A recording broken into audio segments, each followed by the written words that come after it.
Oke, oke.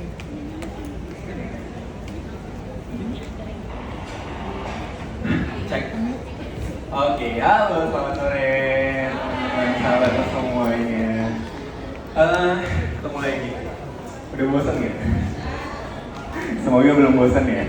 Kali ini kita menyelam lebih dalam customer relationship strategy dan gimana kita bisa membuat bisnis kita lebih customer driven, lebih membuat customer kita jadi partner bisnis kita. Tadi kita udah berapa kali ngomongin teaser ya. Nah, biar seru, biar gak ngantuk juga kan udah sore nih ya. Tadi aku dapat titipan dari panitia JNT, harus ada games yang biar seru. Jadi aku punya games. Nanti gamesnya ini bukan games ya, ini adalah challenge untuk 2 orang. Nanti cepet-cepetan. Setelah dengar presentasi slide ini, apa yang aku akan bawain, cerita-cerita dan strateginya Humans, aku pengen 2 orang ke depan untuk kasih tahu setelah aku sharing, kira-kira punya strategi customer relationship apa untuk bisnisnya. Jadi boleh cerita bisnisnya, boleh kepikiran nih strategi customer relationship, baik yang udah pernah dilakuin sebelumnya, atau yang baru kepikiran. Nah, untuk 2 orang ini akan dapetin free parfum Humans seharga 800.000. Oke, hari ini aku pengen cerita.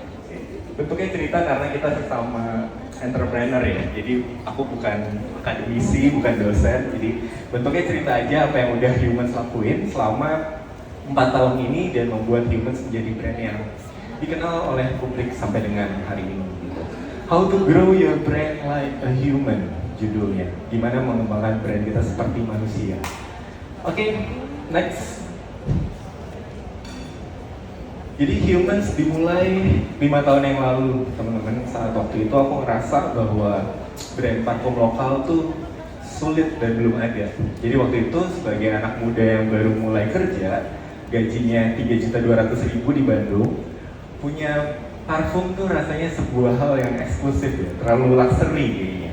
Jadi pada saat itu aku mulai mencari beberapa brand lokal, yang mana brand lokal lebih bagus kualitasnya biasanya dan lebih murah biasanya. Terus pas cari parfum tuh nggak ada. Jadi pada saat itu benih untuk membuat brand parfum tuh kayaknya mulai tumbuh saat itu. Kayaknya harus ada tuh brand parfum lokal. Kok nggak ada sama sekali ya? Ada sih, tapi biasanya brand parfum refillan gitu ya. Jadi kayaknya pengennya yang original, pengennya yang bagus brandnya, saat itu belum ada, relatively belum ada. Jadi dengan saat itu punya modal 18 juta, hasil kerja setahun, dimulai oleh 3 orang engineer, aku dan 2 orang teman kuliah aku. Kita memulai brand ini dengan nama Humans sampai dengan hari ini. Terus kemudian pertanyaannya adalah gimana caranya? Hari ini aku akan menjelasin beberapa strategi yang kita lakukan dari sisi customers dan dari sisi inovasi. Oke, next. Sebelum lebih lanjut, kita sambil belajar sedikit ya. Waktu itu aku lagi sangat-sangat obses belajar tentang kalau aku mau berbisnis, bisnis modelnya itu seperti apa sih? Setiap bisnis itu punya bisnis model yang beda-beda kan. Kita pernah dengar paling simple ada B2B, B2B itu kayak JNT itu B2B ya, berarti business to business. Ada juga B2C, business to consumers, kayak kita jualan produk itu kita B2C. Lalu bisnis model apa yang Humans ingin lakukan? Karena bisnis model akan menentukan strategi kita ke depannya. Lalu kemudian aku pelajari tentang satu hal. Boleh next. Bisnis-bisnis yang konvensional itu biasanya yang kita mau kalahin nih. Industri-industri parfum, brand-brand parfum internasional yang kita kalahin itu bentuknya adalah di atas itu tuh. Traditional retail namanya. Jadi manufacturer-nya biasanya kalau brand parfum ya, manufacturer-nya ada di Spanyol, brandnya ada di Prancis, wholesaler-nya biasanya di Asia, ada di Singapura atau di Hong Kong, distributornya tiap negara ada, terus retailernya tiap toko, baru customer. Kita ngerasa ini perjalanan rantai yang panjang banget, sehingga kita ngerasa kalau kita bisa patahin, kita bisa putusin beberapa rantai ini, kita bisa lebih cepat inovasinya, kita bisa lebih cepat feedbacknya. Sehingga ada satu lagi bisnis yang waktu itu menarik adalah Gimana kalau kita bikin sistemnya direct to consumer, langsung ke customer, lewat sosial media, lewat marketplace, dan lain sebagainya. Kita ngerasa karena teknologinya udah ready, makanya bisa nih kita bikin brand parfum secara online. Kenapa? Karena, let's next. Untuk bisa ngebuat brand parfum atau produk apapun itu, bisnis apapun itu, kita butuh yang tadi kan, namanya iterasi. Yang tadi aku cerita bahwa biasanya rata-rata produk itu baru diterima market setelah improvisasi ke-7. Setelah 7 kali kita coba, kita coba, oh nggak enak, mereka nggak mau, iterasi lagi, bikin lebih baik lagi, terus sampai ke-7, baru biasanya diterima. Nah, kalau 7 kali dengan skema feedback loop yang tradisional retail, ini sangat tidak efisien. Dan kalau teman-teman tahu pesan berantai itu cenderung biasanya jadi misinformasi kan. Kayak misalkan kita suka main kan, kalau misalnya waktu kecil atau biasa ada acara kantor pesan berantai, itu dari yang ujung pertama sampai yang terakhir tuh biasanya udah beda-beda pesannya. Karena apalagi kalau bentuknya kayak gini, customer bilang, produknya makanannya keasinan. Nanti sampai retailer, kemudian beda lagi yang disampaikan. Dari retailer bilang, oh stok lo kurang. Distributor bilang, oh kita ada masalah pengiriman. Wholesaler bilang, intinya jadinya ketika sampai ke manufacturer, sampai ke kita, pesannya itu udah bukan pesan yang sebenarnya kita butuhkan. Bukan sesuatu yang sifatnya customer centric gitu. Udah pesan B2B, udah pesan yang udah bias. Jadi to manufacture chain, jadinya kita nggak lebih cepat, less agile, kita dapatnya misinformasi. So, next, kita bergerak dengan cara direct consumer retail, dimana saat ini yang kita lakukan, kalau teman-teman sadar, online shop lah, basically, itu adalah direct consumer. Karena kita bisa dengar langsung feedback dari customer kita, lewat DM, lewat WhatsApp, lewat review di marketplace gitu ya. Jadi kita bisa langsung tahu mereka butuhnya apa. So direct feedback lebih cepat improvisasinya, inovasinya lebih cepat. Tadi proses untuk kita mencapai 7 kali iterasi itu jadinya lebih cepat. Jadi kita punya waktu. Nah kalau kita ngerasa bahwa kita bisa mencapai iterasi itu lebih cepat, lebih efisien, berarti kemudian pertanyaannya adalah inovasi menjadi strategi utamanya. Apakah kita mau cepat atau lambat efisiennya, itu jadi strategi utamanya. Oke, next. Sehingga ketika kita, teman-teman bisnisnya adalah dari consumer sama kayak humans, 2 faktor jadi penting banget. Pertama adalah kemauan kita untuk mendengar dan mendapatkan feedback dari kualitatif, dari dengar 1-2 komen, dari kuantitatif, dari baca data. Itu adalah kemauan kita untuk mendapatkan feedback. Lalu yang kedua, kecepatan dan agility untuk inovasi. Jadi 2 hal ini yang penting. Sehingga di awal kita tahu bahwa kita harus fokus ke 2 hal ini. Kalau 2 hal ini kita cepat lakuin ya, maka kita akan pasti bisa berhasil gitu. Jadi itu yang humans punya dari awal. Dari itu conscious, boleh next. Nah, sebelum ke sana, kita kemudian harus tanya dulu kan, sebenarnya siapa sih customers kita? Siapa, who is our main consumers? Nah, ada satu teori yang bilang, kalau boleh next ya, kita kan udah tahu ya bahwa kalau misalnya market segmentasi, itu biasanya kalau kita belajar dari Google tuh banyak tuh segmentasi market berdasarkan demografi. Misalnya demografi itu apa? Ada usia, ada perempuan atau laki-laki, terus ada juga berdasarkan geografi, biasanya kota atau pedesaan, second city atau di mana, itu adalah geografi. Psikografi juga ada. Tapi ada satu yang menurut human saat itu, menurut aku saat itu adalah hal yang sangat penting, yaitu segmentasi market berdasarkan tingkat adopsinya, berdasarkan seberapa cepat dia mempelajari atau mengadopsi produk yang baru, adoption level market segmentation istilahnya. Ada beberapa orang yang sifatnya adalah early adopters. Nah ini penting nih buat kita pelajari. Kalau kita bisnisnya masih baru, mau mengenalkan produk baru, kita tidak akan mengarahkan produk kita ke majority. Karena majority of people itu nggak peduli. Majority of people, orang yang kebanyakan itu sebenarnya nggak peduli, they don't care. Mereka ngikut aja, gitu. Lagi rame apa, ya baru mulai ikut belajar apa. Tapi yang mau dengerin kita siapa? Yang mau dengerin kita adalah trendsetter, early adopters, orang-orang yang pertama kali mau berani untuk mencoba produk kita. Ini yang harus kita tandai orang-orangnya. Oh, ini adalah early adopters. Dan mereka yang mau ngomong sama kita. Karena kalau misalkan let's say Cubans mau jualan parfum, ya sebagian orang nggak peduli juga anyway. Tapi yang peduli, sebagian yang peduli itulah yang kita harus cari tahu mereka siapa. Nah, jadi finding early adopters itu penting banget buat kita. Sebenarnya kalau kita ngomongin jumlahnya sedikit sih, paling di market cuma 20%. Tapi kalau kita nggak bisa fokus ke early adopters ini, orang-orang yang awal-awal ini, maka kita nggak akan pernah dapetin majority juga, gitu. Karena majority juga nggak peduli dan nggak dengerin brand ngomong apa. Tapi early adopters ini, dia punya power untuk influence. Siapa early adopters ini? Ya misalkan anak kita yang masih muda, dia masih mau coba sesuatu yang baru, masih nyari fashion style yang cocok buat dia, skincare yang pas buat dia. Mereka adalah early adopters yang harus kita nurture, harus kita jagain gitu. Early adopters itu punya karakter atau behavior tuh yang beda sama sekali.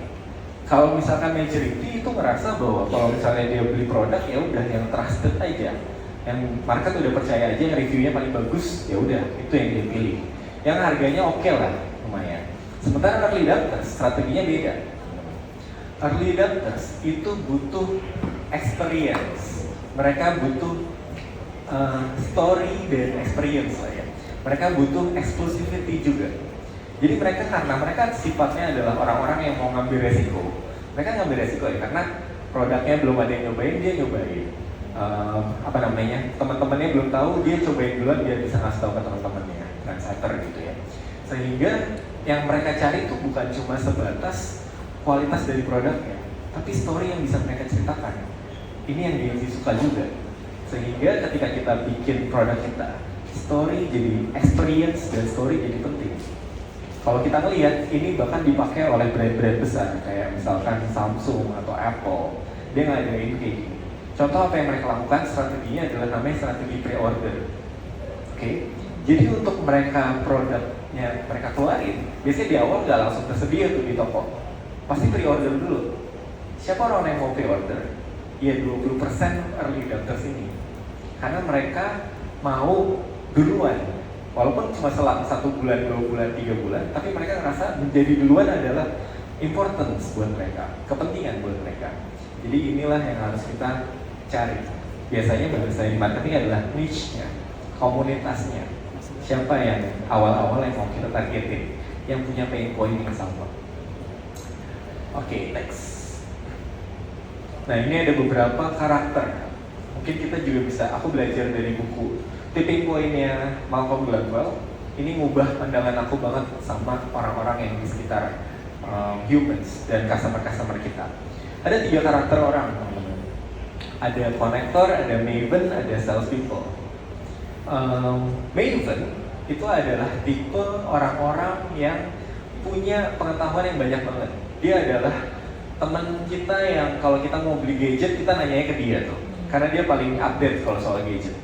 Atau teman kita yang kalau kita nonton film, kita ngobrolnya sama dia. Karena dia paling update tentang film. Nah itu adalah maven. Mereka biasanya join komunitas, mereka aktif di komunitasnya dan lain sebagainya. Itu adalah orang-orang yang sifatnya maven, know everything, senang buat ngebantuin orang lain, senang ngasih info buat orang lain. Ada juga sifatnya konektor. Konektor itu tipe orang yang suka ngenalin satu sama lain. Jadi kayak dia punya kenalan A, terus dia ngerasa temen gue lagi cari ini nih graphic designer baru, lo kenalan dia sama dia. Terus dia ngajak meeting, dia kenalin segala macam. Biasanya Mak Comblang itu adalah konektor. Jadi konektor, dan yang ketiga early adopters tipenya adalah sales people. Jadi dia tipenya yang suka jualan, punya ide, terus habis itu suka influence orang lain, suka persuasif orang lain buat nyobain atau buat dengerin idenya dia, suka cerita. Jadi kita kalau teman-teman boleh baca di bukunya Tipping Point, masing-masing dari early adopters ini bisa manfaatkan dengan caranya masing-masing, karena mereka punya karakter masing-masing. Nah ini adalah early adopters. Setelah kita tahu teori itu, akhirnya di humans kita banyak banget nerapin beberapa strategi yang nanti aku mau ceritain. Oke, next. Karena itu menjadi sebuah DTC brand, bagi kita salah satu yang penting adalah gimana kebanyakan D2C brand itu sukses ketika dia aktif dan interaktif di sosial media atau di media-media lainnya. Yang penting adalah mereka bisa berinteraksi dengan customer-nya. Jadi poin pertama adalah interaksinya itu. Poin pertama adalah ngebangun relationship-nya itu. Kalau kita ngomong, kita bikin konten satu arah doang, terus habis itu nggak dibales, nggak dikomenin, atau kita juga nggak dengerin apa kata orang, akhirnya juga sulit untuk kita inovasi sesuai dengan feedback tadi, karena kita nggak dapetin feedback yang emang customer mau. Jadi belajar untuk interaksi itu penting, dan kebanyakan dari kita sulit untuk bisa berinteraksi sama market lebih luas melalui sosial media atau melalui apapun. Tipsnya adalah sebenarnya kita harus belajar untuk bikin konten dengan cara lebih personal. Nanti Humans akan ngasih contoh gimana konten personal ngebantu kita dapetin interaksi yang kita mau. Knowing how to interact with your customers. Oke, next. Ini tadi kita udah bahas. Humans mencoba untuk tidak men-treat customer kita sebagai seorang raja, karena kita ngerasa bahwa customer kita ini adalah bisnis partner kita yang harus tahu update tentang kita, harus tahu kita nextnya mau ngapain, harus kita ceritain di belakang layarnya ada apa. Makanya kalau teman-teman lihat sekarang, bisnis-bisnis banyak tuh yang di belakang layarnya CEO-nya cerita lagi di gudang, lagi di pabrik, lagi di macam-macam, dan mereka secara nggak sadar men-treat customer-nya seperti seorang partner. Karena yang dibawa ke pabrik siapa? Masa customer sebenarnya nggak dibawa ke pabrik, cuma mereka cerita tentang apa yang ada di belakang layarnya, sehingga customer-nya ngerasa bahwa, kok gue kayak ngerasa tahu dapurnya ya, dan gue ngerasa ketika brand ini sukses secara nggak langsung, mereka akan merasa engage dengan brandnya, mereka akan ngerasa bertumbuh bareng sama brandnya. Nah, dalam case ini cerita yang Humans lakukan adalah menentukan produk yang customer mau. Coba next.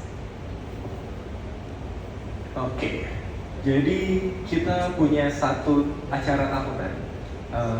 Ini jangan dilihat ini vulgarnya ya, tapi ini produk kita yang paling bestseller itu namanya Humans Orgasm. So setiap tahun kita punya namanya Orgasm Day, di mana kita ngeluarin line up atau produk terbaru dari varian Orgasm ini. Nah, kita waktu tahun lalu ngadain Orgasm Day ini, kita ngeluncurin gamification lah, atau permainan biar seru. Biar serunya adalah kita keluarinnya nggak cuma satu, tapi kita keluarinnya dua. Jadi ada yang namanya Darker Shade Orgasm dan satu lagi Absolute Orgasm. Dua produk ini kita desain untuk limited edition. Kita bilang ke orang, kita bilang ke customer kita bahwa cuma akan ada satu yang bertahan, satunya akan discontinue. Apa yang akan discontinue? Yang lebih gak laku. Jadi kita update terus tuh di website kita tuh ada barnya, dimana kayak penjualan si Orgasm yang Darker Shade udah 1000 berapa, yang ini masih ketinggalan. Terus orang-orang jadi berantem, ngajak temen-temennya buat beli karena dia sukanya yang Absolute, nggak suka yang Darker Shade. Ada yang sebaliknya juga berantem karena pengen mempertahankan yang Darker Shade gitu-gitu. Dan akhirnya di akhir yang Darker Shade itu menang. Ketika ini menang, mereka happy banget, mereka ngerasa kayak produk ini ada karena mereka.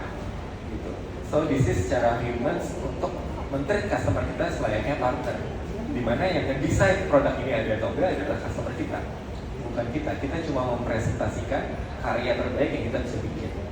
But then kita involve mereka juga, kita libatkan mereka juga dalam decision yang kita bikin. Oke, next. Kedua, kita tadi bilang kalau misalnya anak marketing tuh pasti tahu ada namanya marketing funnel, awareness, interest, desire, action, sampai ke loyal, sampai ke retention gitu ya.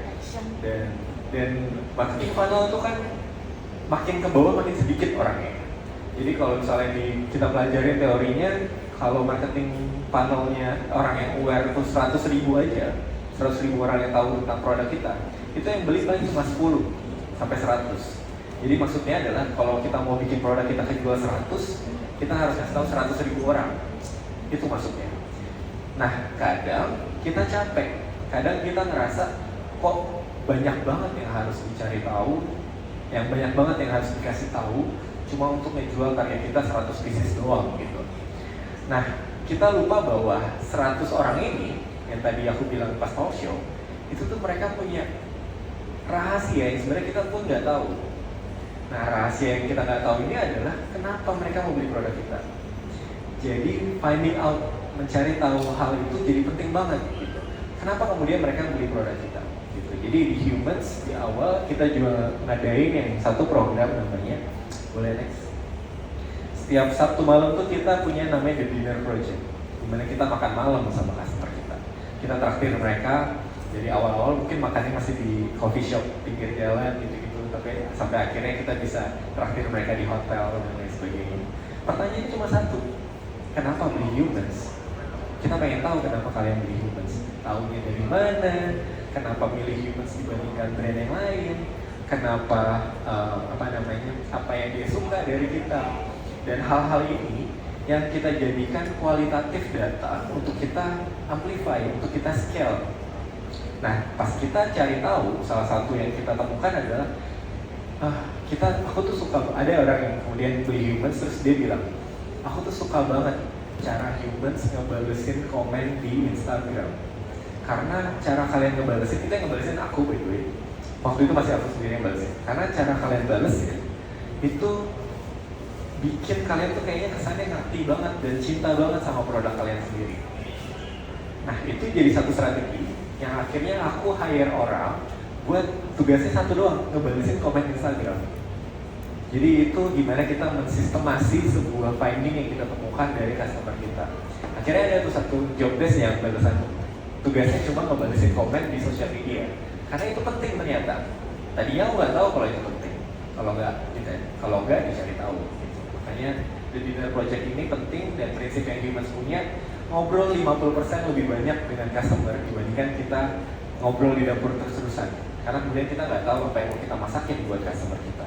Kalau kita selalu di dapur doang gitu. Oke, next. Jadi tadi ada beberapa ya, ketika kita ngomongin tentang bagaimana caranya menjadikan bisnis kita lebih consumer centric. Pertama, pahami dulu bisnis model kita seperti apa. Kalau tadi case-nya Humans adalah B2C. Ada juga yang mungkin teman-teman punya case-nya B2B, berarti customer-nya adalah bisnis lainnya. Sementara mereka punya kebutuhan-kebutuhan yang lain selain dari end customer-nya mereka sendiri. Kedua, Humans mencoba untuk men-treat customer kita seperti business partner. Tadi ada beberapa contoh. Terus ketiga, speak in their language. Berbahasa dengan bahasa yang mereka pahami. Percuma kita maksa-maksain bahwa produk kita paling bagus, kualitasnya, resourcesnya, sumber gizinya tinggi segala macam. Kalau itu nggak ada artinya buat mereka. Gitu. Terus yang kelima tadi ya, 4, ingat bahwa kadang jawaban-jawaban yang kita butuhkan, pertanyaan-pertanyaan besar yang kita punya, yang punya jawabannya itu customer kita, yang udah jadi customer kita. Lalu scale answer itu. Scale artinya tadi, dalam case Humans, akhirnya kita punya tim customer relation yang berangkatnya dari kebutuhan akan membalas komen di Instagram contohnya.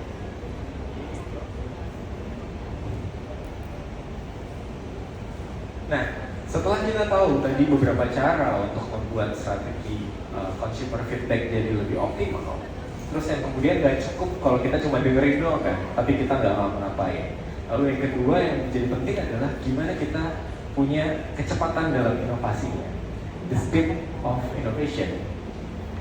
Kita nggak punya knowledge saat itu, nggak punya pengalaman, nggak punya pengetahuan tentang parfum, tapi kemudian kita bikin parfum yang jadi bestseller di Indonesia, nggak make sense sebenarnya.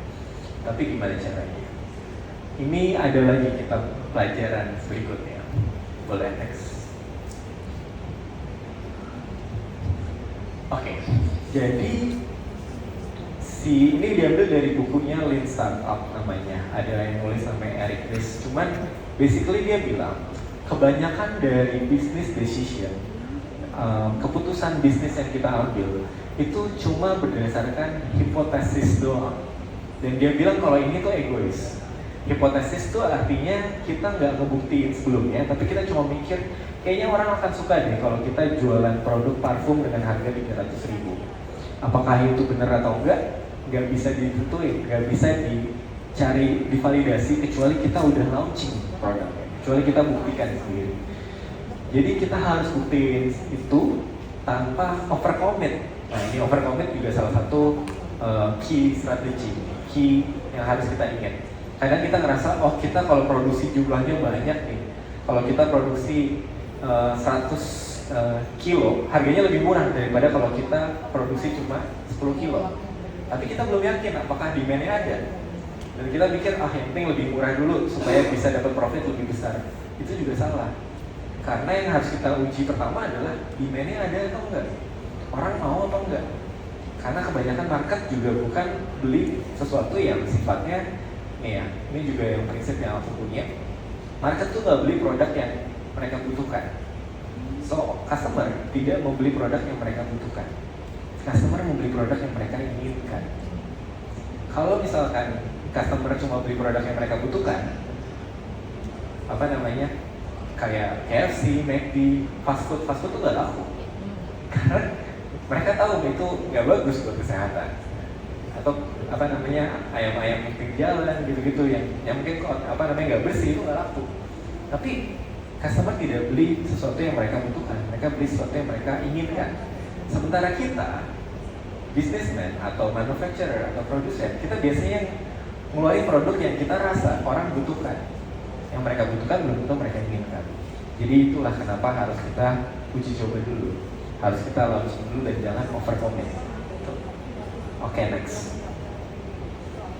Jadi ini adalah cara, nanti ini sih sebenarnya cuma gambar doang ya. Gimana proses iterasi tadi 7 kali proses kita perbaiki lagi sampai akhirnya kita dapetin produk market fit-nya. Ada namanya build, measure, dan learn. Jadi sebelum kita nge-launching produk kita harus punya disiplin dalam target dan dalam hipotesis kita. Jadi misalnya nih, kayaknya kita punya produk A, ini akan disukain sama market B, gitu ya. Biasanya kan kita cuma kayak gitu doang, terus ya udah kita jalanin kan. Tapi di sini kita belajar untuk, gimana cara kita ngebuktiin itu? Cara ngebuktiinnya adalah, kalau gue tawarin ke 100 orang market B, 10-nya akan beli, gitu. Atau kalau gue tawarin produk ini terus-terusan ke market B selama seminggu, harus minimum 100 orang beli. Jadi kita punya window time yang disiplin. Berapa window time-nya tadi? 1 minggu. Setelah 1 minggu, kalau emang terbukti dari data bahwa itu laku sesuai dengan target kita bisa lebih improve lagi. Kita bisa banyakin produksinya, kita bisa fokus marketingnya ke market B itu dan lain sebagainya. Tapi kalau enggak, ya berarti kita harus mau dengerin. Kadang dengerin market tuh nggak berarti harus cuma dengerin omongannya mereka, tapi dengerin respon mereka juga salah satu dengerin. Kalau mereka nggak ngerespon, itu adalah sebuah respon. Berarti mereka nggak tertarik dengan produk kita. Tapi ya tadi harus diuji. Jadi kalau di aku ada 2 fase namanya, fase belajar sama fase eksekusi. Kalau fase eksekusi, kita bodo amat, jualan aja sebanyak-banyaknya. Dulu di Humans, waktu itu target kita adalah ngasih tahu ke 1.000 orang dan harus 50 botol laku. Gimana cara nyari 1.000 orangnya? Aku waktu itu dari di Bandung pindah dari kafe ke kafe, kasih sampel, ngasih voucher, ngasih segala macam. Baru untuk sebulan pertama ya aku nggak peduli, yang penting fokus jualan dulu aja. Nah baru nanti ada waktunya untuk evaluasi. Nah evaluasi adalah learning. Ternyata orang nggak suka dengan yang B, mereka sukanya yang ini. Next kita fokusin ke yang ini. Gitu. Jadi disiplin dalam iterasi ini penting. Kalau kita lama, ini bisa bertahun-tahun gitu. Karena kita 2 tahun baru kita ngubah produk kita. Padahal trennya udah berubah jauh banget gitu. Jadi kita harus cepat dalam build, measure, dan learn framework. Contohnya, next. Jadi ini adalah algoritma, cara berpikirnya Lean Startup yang diterapin juga di Humans. startup atau bisnis lah ya, atau di sini case-nya misalnya UMKM, biasanya membuat produk yang nggak diinginkan sama market. Jadi goal utamanya adalah mencari tahu produk apa yang seharusnya dibuat, karena kalau nggak diinginkan nggak akan dibeli. Nah untuk itu biasanya kalau kita punya uang, kita punya resource, kita harus lakuin bisnis plan yang intensif, prosesnya bisa setahun bikin bisnis plan, market research-nya bisa lama banget gitu. Sementara di era dimana semuanya cepat, ketika kita udah mateng pun bikin bisnis plan-nya, trennya tiba-tiba bisa berubah gitu. Jadi kemudian kedua hal tersebut jadinya biasanya lambat, mahal, dan bisa jadi bias atau udah nggak relevan lagi karena udah berubah dengan cepat. So, startup bertarung dengan waktu dan resources, sehingga framework yang tadi itu dibutuhin supaya kita tetap cepat dan agile, tetap cepat dalam inovasi gitu ya. Oke, next. Ini sebuah contoh gimana kita mendesain pola pikir lean startup ini atau startup methodology ini. Misalkan hipotesis kita ya, ketika kita mau berbisnis kan, bisnis tuh solving the problem ya, kita sering dengar. Tapi kadang produk yang kita punya itu nggak jadi solusi buat orang atau belum siap buat orang pakai gitu. Misalnya, hipotesis yang kita punya di dunia di mana misalnya nggak ada alat transportasi, kita mikir, kalau kita seorang bisnismen kita mikir, kayaknya orang butuh sesuatu untuk membuat travel atau misalnya jalan dari titik A ke titik B lebih cepat nih. Nah, kalau kita nggak pakai teorinya startup, kita jadinya nomor 1. Tahun pertama cuma bikin rodanya doang, tahun kedua bikin bodinya, terus bikin kacanya, sampai tahun kelima baru kita bikin mobilnya. Karena kita ngerasa yang paling ideal untuk cepet bikin orang cepet traveling adalah mobil. Tapi kita butuh 5 tahun dan akhirnya boncos duluan malah. Kita nggak ada modalnya kan untuk bikin proses selama itu. Akhirnya lean startup teorinya ya udah kalau misalkan mau ngebuktiin hipotesisnya, produknya yang sederhana aja dulu. Papan dikasih roda, orang beli ternyata karena harganya lebih murah. Terus habis itu dapat feedback dari orang. Kalau ini cepet sih, gue suka banget pakai si skateboard ini. Tapi gue nggak bisa belok kiri kanan. Oke, kita nextnya bikinin stang, jadilah skuter. Akhirnya skuter orang pakai terus ngerasa, tapi capek nih, kayaknya masih udah bisa belok-belok sih. Tapi kemudian capek. Akhirnya oke, kita bikin skateboard dan lain sebagainya. Ini adalah analogi gimana proses startup ini bekerja. Jadi jangan terlalu banyak kosmetik atau sesuatu yang sifatnya add-ons yang bikin produk kita malah jadi susah untuk diadaptasi sama orang atau diadopsi sama orang. Oke, next. Nah, ini contoh gimana humans menerapkan lean startup methodology ya tadi. Kita punya 2 hipotesis. Hipotesis yang pertama, market atau customer kayaknya butuh parfum dengan harga yang relatif affordable. Hipotesis yang kedua, kita harus punya A/B testing, nyobain beberapa jenis produk untuk tahu apakah orang lebih suka karakter yang woody, yang fresh, atau yang aromatik. Sehingga kita bikin 2 strategi. Produk yang kita luncurkan, kita bikin 2 strategi. Untuk uji yang B, yang apakah orang lebih suka yang woody atau fresh atau aromatik, kita pakai strategi yang mana kira-kira? Yang kiri apa yang kanan? Yang kiri. Karena kita nggak butuh orang beli produk kita dulu, kita cuma mau tahu mereka suka sama yang mana. Jadi kita buat dengan harga yang sangat-sangat murah, hampir 0 harganya. Yaitu kita bikin sampel aja dulu, nyoba dulu yang itu. Baru yang A kita uji dengan cara yang kanan. Mau nggak orang beli full size-nya dengan harga yang kita bilang harga 300 ribuan gitu. 200 ribuan ya, ini di awal. Jadi ini cara kita nguji dan akhirnya dari sini kita dapetin tinggal sisa 1, yaitu alpha, produk kita yang akhirnya jadi best seller sampai sekarang. Dan itu kita dapetin dalam waktu 2 bulan. Di bulan kedua kita udah punya 1 produk yang kita tawarin ke 10 orang tuh 1 orang beli, sehingga kita punya produk market fit dari sana. Kita udah jualan saat itu skalanya udah 300 sampai 400 jutaan cuma dari 1 produk ini doang. Oke, next. Nanti kita bisa Q&A juga ya. Nah, ini yang terakhir. Ini adalah sebuah cerita yang aku juga sering ceritain ke teman-teman yang aku mentoring di Humans, yaitu gimana sih sebuah bisnis itu bisa dianalogikan kayak cerita seorang petani muda yang farmer, dimana analoginya produk yang kita bikin itu adalah pupuk. Jadi dia mau mencari pupuk untuk ngebuat pohon jagungnya dia itu subur gitu ibaratnya. Oke, next. Nah, ini kita sambil main games ya.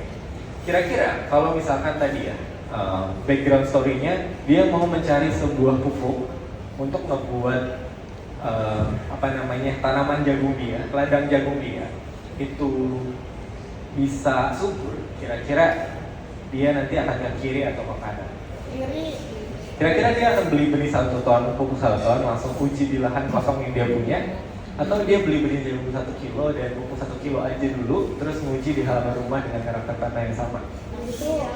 Kiri. Kiri ya. Sepakat. Next. Oke, benar yang kiri ya. Nah, udah nih, dia udah nguji 1 kilo jagung dan pupuk X di belakang rumah dia. Terus, kira-kira berikutnya dia ngapain? Menunggu eksperimen selesai dan mengubah formula pupuk X ketika didapatin bahwa pupuk X ternyata tidak membuat jagung subur, salah itu. Atau menambah pupuk lain di tengah eksperimen 1 yang tadi dilakukan, dengan pupuk X berjalan berharap tanaman eksperimen subur. Kiri. Nah ini kiri kanan. Kiri apa? Eksperimen selesai, kiri. Kan dia bikin percobaan A, B, C dengan pupuk yang beda-beda. Jadi kalau yang dari kita pelajari sains itu jawabannya adalah ternyata yang kanan. Kenapa yang kanan? Oh sorry belum balik. Kenapa yang kanan? Karena kalau kita mau eksperimen pupuk, eksperimen nyari pupuk X misalnya, kita nggak boleh terlalu banyak menambahkan variabel lain. Karena nanti kalau variabel lain kita tambahin terus, kita jadi nggak tahu sebenarnya yang bikin pupuk jagungnya itu subur yang mana. Nah ini kita sering lakukan nih di bisnis. Biasanya kalau di bisnis analoginya ya, apalagi kita baru belajar nih. Oke, kalau kamu mau launching, kamu harus bikin influencer marketing di Instagram misalnya. Oke, kita lakuin nih influencer marketing di Instagram. Terus habis itu besoknya teman kita bilang, oh nggak cukup, harus ada offline launching juga kalau mau launching. Jadi supaya orang-orang yang di offline itu bisa datang juga. Kita bikin lagi offline launching. Terus habis itu nanti ada lagi kita baca kalau butuh juga social media agency, kita tambahin lagi. Jadi pupuknya kebanyakan sehingga ketika produknya lakunya berapa, misalnya lakunya 100, kita ngerasa yang bikin laku 100 ini adalah semua pupuk tadi, sehingga tidak efisien. Kalau mau bikin laku 200 gimana? Masa bikin 2 kali event, 2 kali ini, nggak gitu kan caranya. Jadi makanya kita jadinya bias. Kebanyakan dari kita eksperimennya nggak rapi, teman-teman. Kita nggak tungguin eksperimennya selesai, tapi kita maksa supaya jagungnya subur. Supaya bisnisnya laku, kita lakuin segala cara. Ternyata segala cara ini malah bikin kita jadi boncos. Padahal kita harus cari tahu apa pupuk yang efisien buat jagung kita. Nah ini beda-beda. Jadi nggak usah terlalu banyak ngelihat. Kalau aku nggak terlalu banyak. Oke, si partner, kompetitor kita ngelakuin ini, kita harus lakuin itu juga. Terus atau dari luar negeri bisnisnya caranya kayak gini, kita harus kayak gitu juga. Boleh, tapi hanya sebagai hipotesis. Belum tentu benar, harus kita cobain dulu. Oke, next, yang terakhir. Kalau udah eksperimen selesai, dia dapetin formula pupuk X, ternyata didapetin nggak subur, dan mengubah formula. Ketika dia udah dapetin bahwa dia ketemu pupuk yang bikin subur, yaitu pupuk X, dia nextnya harus ngapain? Melakukan eksperimen lain untuk pohon durian, berharap menemukan pupuk untuk durian, atau membeli pupuk X sebanyak 1 ton dan benih jagung sebanyak 1 ton dan mulai mengelola agar mendapatkan keuntungan. Kiri apa kanan? Soalnya ke atasnya jagung, berarti ya itu kalau jagung, masa jadi jagung jadi durian. yang kanan ya. Jadi kalau kita udah nemu strateginya, kita optimalin dulu, kita maksimalin dulu strateginya. Kebanyakan dari kita, kalau ini biasanya penyakitnya anak muda. Dapat nih satu konten yang bikin produknya dia laku. Instead of disiplin, bikin konten yang sama dengan lebih bagus, dia ngerasa bahwa oh gue udah dapet nih strategi untuk bikin brand gue viral dengan cara ini. Gue bikin bisnis lain biasanya gitu. Dan itu yang enggak fokus jadinya. Jadi belum dapetin keuntungan dari formula pupuk X-nya, dia malah udah nyari eksperimen lainnya. Jadi yang terakhir adalah kita optimalin dulu. Gitu. Nah ini, oke, next. Ini di humans, boleh next lagi. Kita kenal dengan strategi namanya eksperimen, boleh next lagi.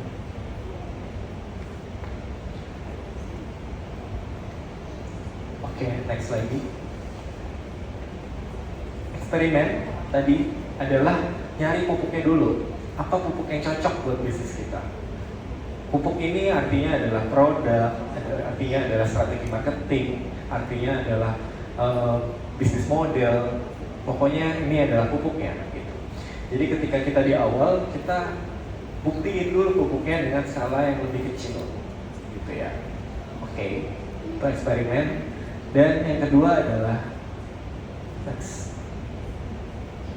Scale. Setelah kita dapat X-nya, baru kita scale. Baru kita scale ini bentuknya bisa replikasi, bisa amplifikasi, bisa dalam jumlah yang lebih banyak. Tapi intinya kita maksimalin dulu ladangnya, optimizing the Y-nya. Jadi nyari revenue itu adalah Y, adalah scale. Sementara eksperimen marketing itu adalah eksperimen. Jadi ini harus dibedain. Di dua hal ini harus dibedain. Kenapa di humans dibedain? Karena kalau kita nggak bedain, kita fokusnya tadi. Oke, kalau misalnya tim aku yang kreatif disuruh maksa targetnya adalah revenue atau sales, dia akan tadi ngelakuin segala cara untuk bisa dapetin target. Walaupun ternyata segala cara yang dia lakuin ini jadinya dia tidak bisa ulang lagi, dia tidak bisa replicate lagi. Gitu. Oke, next. Ini ya tadi untuk skala ada kombinasi, multiplikasi, otomasi, replikasi. Nantilah kalau kita ada waktu lagi nanti kita ngobrol lagi. Atau aku jelasin di Instagram personal langsung biar teman-teman ada follow. Oke. Next. Nah yang terakhir dari humans, ketika kita ngomongin tentang interaksi yang seru, maka kita ngerasa bahwa di saat ini, di era ini, punya story yang baik itu penting banget untuk sebuah brand. Bahkan di humans kita ngerasa bahwa produk yang kita keluarin tanpa ceritanya, tanpa ada background story-nya, sama aja kita keluarin botol kosong. Gak make sense buat kita. Karena story ini adalah fitur dari produk yang kita punya. Gitu. Kita ngerasa bahwa story ini adalah fitur karena kita saat ini saingan dengan produk-produk yang udah bestseller di market, di industri. Gimana kita bisa saingan sama mereka? Kalau kita cuma saingan dari sisi harga, saingan dari sisi kualitas, udah jelas yang lagi top di market saat ini punya resources yang lebih banyak. Jadi kita nggak akan bisa saingan di sana. Kita bisa saingan dari mana? Dari cerita yang kita tawarkan. When the story is different, itu menjadi sebuah produk yang berbeda dan unik gitu. Ini aku kasih contoh terakhir di mana humans memberikan story dalam sebuah produk yang kita mau launching. Next.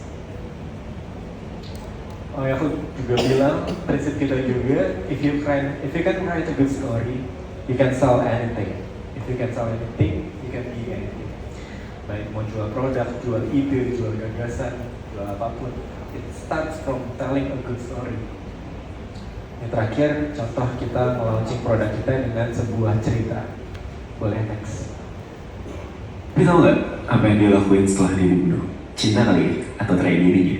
Atau apapun, tapi itu yang ngebuat kita di humans ngerasa bahwa cerita ini layak jadi karya humans berikutnya. Dia gak pernah tahu kalau dia bisa jatuh cinta sama seorang manusia biasa. Tapi ada yang beda dari cowok ini. Namanya Tera. And from that other side of the world, dia cuma bisa ngeliat, nahan dirinya buat gak muncul dan bilang seberapa dia kagum sama Tera. Coba setiap malam, Tera selalu pergi ke sungai. ngambil air yang banyak, dan nyiram bunga di seluruh bukit di belakang desa itu. Dia sendiri. 1, 2, 3, 4 jam. Setiap malam 4 jam lamanya Tera ngabisin waktu untuk sesuatu yang mungkin bagi orang lain gak ada artinya. There was not love at first sight at all. It was love after years and years of her watching him. Satu malam Tera gak muncul, she waited and she began to worry. Sampai akhirnya si kuda lari ke Timur. Dia menampakkan dirinya untuk mencari Tera. Tapi yang dia gak tahu, Tera di sana ternyata tertidur di bawah semak yang tinggi. Tera kemudian bangun dan melihatnya, takjub bahwa ada perempuan dengan gaun putih yang kelihatannya bersinar. She knows that she's not human. Tapi Tera gak takut dan tetap menghampiri. Dia tahu kalau Tera berdiri di belakangnya. She turns, trying her best untuk bisa gak panik dan tetap tenang. As she began to speak her first words. Oh hi, Tera. I'm the goddess of flowers. The one you always take care of. And I've been here, watching you for years. Setelah malam itu, Tera gak pernah sendiri lagi. Ia selalu ada di sana di samping Tera, nyiram bunga bareng dia di bukit itu di setiap malam. They get closer to each other. They like each other more. And before they realize, they're starting to love each other. Nights pass. Sampai satu malam, she never shows up anymore. Not that night, not the next month, not the next year. Tera, even if how much devastated he felt, gak pernah berhenti buat nyiram tanaman dan bunga-bunga di belakang bukit itu. Sampai satu malam dia sadar, ada satu bunga putih yang mekar saat dia datang, dan pucuk saat dia hendak pulang 4 jam kemudian. Ia dibunuh karena larangannya akan berhubungan dengan manusia yang gak pernah dia mau turutin. But it turns out she was not really bad. Her essence mengubah dia menjadi sebuah bunga, tapi bunga yang lemah, yang butuh energi dari matahari dan energi dari air yang diberikan Tera setiap malam. Akhirnya satu malam aja di setiap tahunnya, she can bloom, wishing to tell Tera that she's still there, that she still loves them. Bunga ini beneran ada. Bunga yang cuma mekar satu malam selama 4 jam aja di setiap tahunnya. We call this flower the Queen of the Night, atau bahasa Indonesia Wijaya Kusuma. Bunga yang menjadi aroma dari karya Humans berikutnya, The Essence of the Night, Ion, adik dari Ios.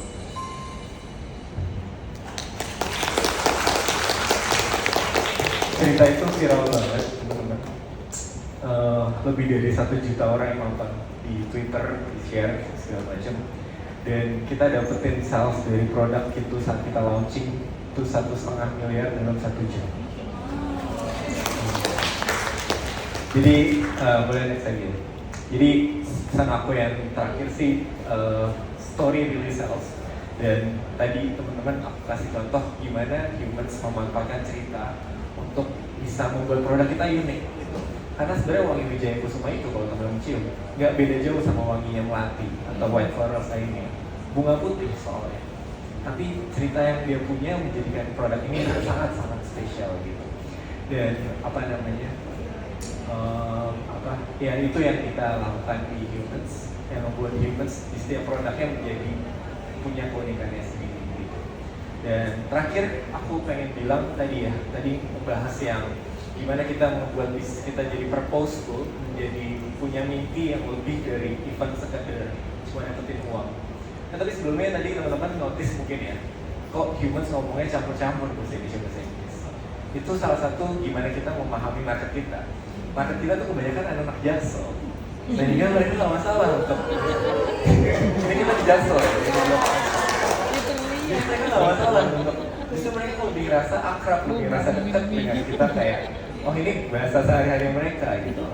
Jadi nggak masalah kalau kita nggak harus pakai KBBI. Kalau di marketing ya beda kalau misalnya di edukasi. Cuma kalau di marketing kita justru bisa pakai bahasa, kalau kita brandnya dari Bandung mungkin mau pakai bahasa Sunda juga sok weh ya sebenarnya. Bangga weh. Jadi kayak itu terakhir, dan di Humans kita punya mimpi yang besar, dan itu yang membuat kita tetap semangat buat terus-terusan inovasi. Dan satu hal yang kayak selalu membuat kita semangat itu adalah gimana kita punya customer yang kayak gini contohnya Max. Jadi kita benar-benar pakai hati banget ngembangin brand ini teman-teman. Ada beberapa kali kita dapat pesan-pesan doa ya. Ini salah satu customer kita, dia masih SMP, masih SMA kayaknya. Tapi dia berharap supaya Humans tetap ada sampai terus-terusan 4 tahun ke depan, 5 tahun ke depan. Mungkin aku bisa kerja, dan dia berharap pengen kerja di Humans. Jadi kalian tetap ada sampai waktu dimana aku udah siap ya. I love you so much. Ini sih lebih kayak aku ngerasa siapa sih yang gak pengen punya bisnis yang didoain sama customer-nya gitu. Bahkan bukan cuma saingan rebut-rebutan customer, tapi customer-nya doain supaya kita tetap sukses, tetap bisa bertahan gitu. Jadi ini yang membuat gimana aku tetap punya hati di Humans dan bisa ngelakuin inovasi yang gak selesai-selesai, karena salah satunya adalah gimana Humans ini dibuat dengan fokusnya adalah kepada impact yang positif, bukan cuma tadi ya. Menurut aku ketika rezekinya itu datang, rezeki akan datang ketika kita fokus ke purpose-nya kita gitu. Itu sebagai produk sampingan gitu. Jadi that's all dari aku. Semoga cerita ini bisa dipelajari dengan caranya teman-teman masing-masing, dan ada kepikiran untuk melakukan strategi apa di bisnisnya teman-teman semua. Akhirnya, if your brand inspires, you don't have to sell that hard. Thank you. Jadi dari cerita-cerita yang aku sampaikan, ada nggak 2 orang yang volunteer